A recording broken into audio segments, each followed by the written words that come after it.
And I know, I know that you want to keep your cup in your hand. So just take a moment, everybody, walk around the room. Just start walking. Now, as we've been sitting down, everything starts to, as we call, solidify. And especially with age, solidification continues even more. As you're walking, will you please pick your toes up and put your toes in the air and put your heels down first?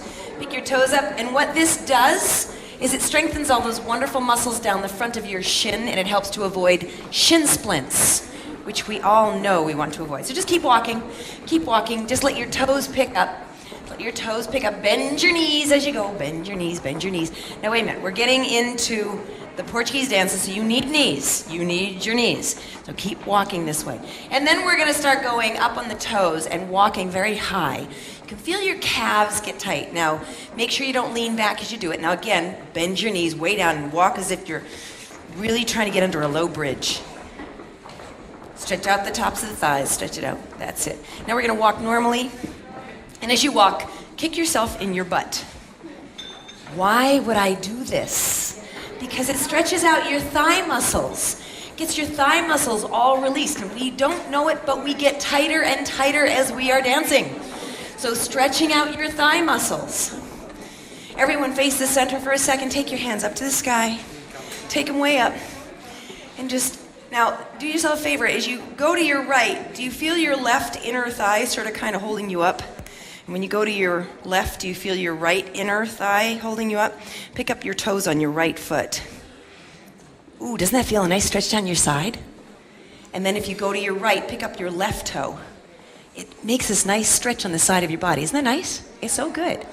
Take your hands down nice and easy. Take your hands behind your back. Press your palms together. Bend your elbows.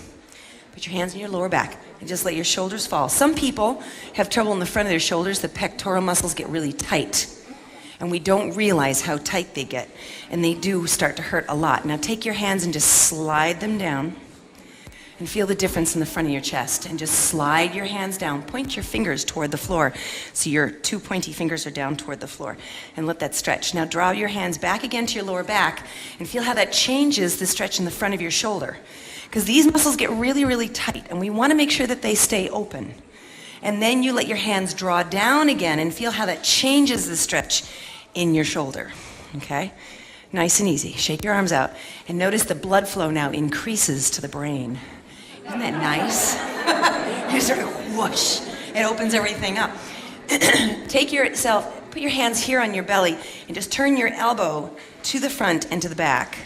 So you feel that your waist is staying still. Your hips might stay facing the center, but you feel your rib cage turning. And what you don't realize what you're doing is you're actually stretching your back muscles out. Take your right hand and reach it forward to the circle and just bend a little bit. And then be on the other hand. Reach it in. Can you feel your back muscles stretching? Get them to stretch out a little bit. Anybody? This is a response required. Everyone's just going, I don't know. Am I feeling anything? Yes, you are. Okay, one more time. Shoulders up and around. Bend your knees nice and easy. Stick your right heel out.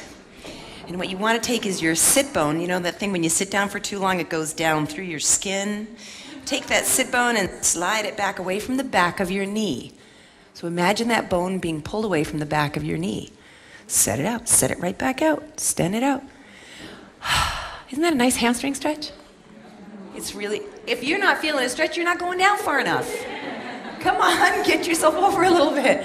And then go for the other ones. Take your heel out and just feel like your sit bone is sliding away from the back of your knee. Slide that sit bone away from the back of your knee. Because if you're not sliding your sit bone up and you're just bending your back this way, you're not actually stretching your hamstrings. So let your sit bone slide. It feels so good when you do that. Back together, take the right foot back. Both knees straight. And then bend your front knee. Now, the tendency is to do this. No, take your shoulders forward over your front knee. Your back calf, you'll feel a nice gentle stretch. You might feel it around the inside and the outside of the bulk of your calf. But if you bend your knee a little bit, it slides down to the sides of your Achilles tendon. Isn't that cool? No. Okay, straighten your back knee again. Straighten the knee. Why do I make you stay there so long? Because you're also stretching the front of your hip, and this is an important thing to do. Yes, I'm killing two birds with one stone. Change feet. Other leg back. Straight back knee. Both knees straight. Bend the front knee and the back knee is straight. Feel the bulk of your calf. Yeah? Keep your shoulders coming forward over your knee. Don't let your shoulders go backwards. That's it. Now bend the back knee and feel how that changes the calf.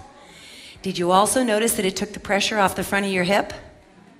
Now when you straighten the back knee, feel that nice stretch down the front of that hip. Isn't that cool? Love it. Yeah? How are things feeling? A little more open? Okay.